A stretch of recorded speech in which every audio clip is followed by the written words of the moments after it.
आओ बच्चों, तुम्हें सुनाएं छोटी सी कहानी जो हमने कभी सुनी अपनी दादी और नानी से।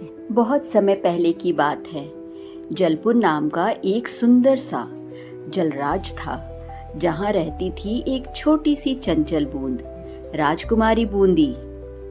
बूंदी झील में अपने दोस्तों के साथ मस्ती करती, खेलती और झील की रानी माँ की लाडली भी थी। एक दिन सूरज देवता मुस्कुराए और बोले, राजकुमारी बूंदी, क्या तुम ऊपर आकर आकाश महल देखना चाहोगी? बूंदी चौंकी, सच में? क्या मैं उड़ सकती हूँ? सूरज देवता बोले, जब मेरी किरणें तुम्हें छुएंगी, तुम भाप बनकर ऊपर आ सकोगी। इसे कहते हैं इवेपोरेशन। जैसे ही धूप ने बूंदी को छुआ, वो हल्की होकर हवा में उड़ने लगी। ऊपर जाकर वो हजारों दूसरी बूंदियों से मिली और सबने मिलकर एक बादल का महल बना लिया। वहाँ खूब हंसी खुशी का माहौल था। लेकिन जल्द ही बादल भारी हो गया। ठंडी हवा चलने लगी और बादलों की रानी ने कहा, अब समय है वापस जमीन पर जाने का। चलो हम सब मिलकर बारिश बने। राजकुमारी बूंदी ने पूछा, अरे ये कैसे होगा? बादल की रानी मुस्कुराई और कहा, जब हम ठंडी हवा से मिलते हैं, हम पानी बनकर नीचे गिर जाते हैं। इसे ही तो बारिश कहते हैं। धड़ाम!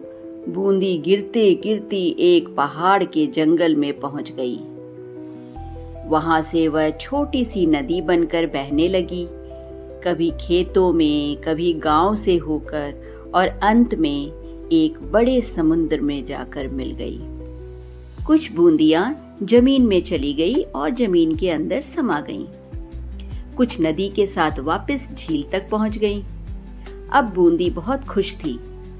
अब मैं फिर से अपनी झील में आ गई हूँ। लेकिन सूरज देवता तो फिर से चमक रहे हैं। क्या मेरी यात्रा फिर शुरू होगी?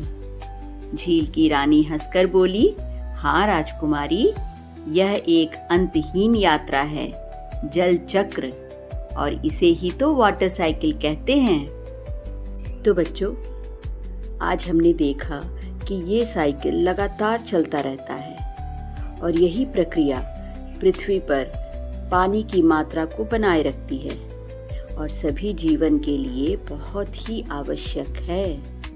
तो बच्चों, आपको आज की कहानी कैसी लगी?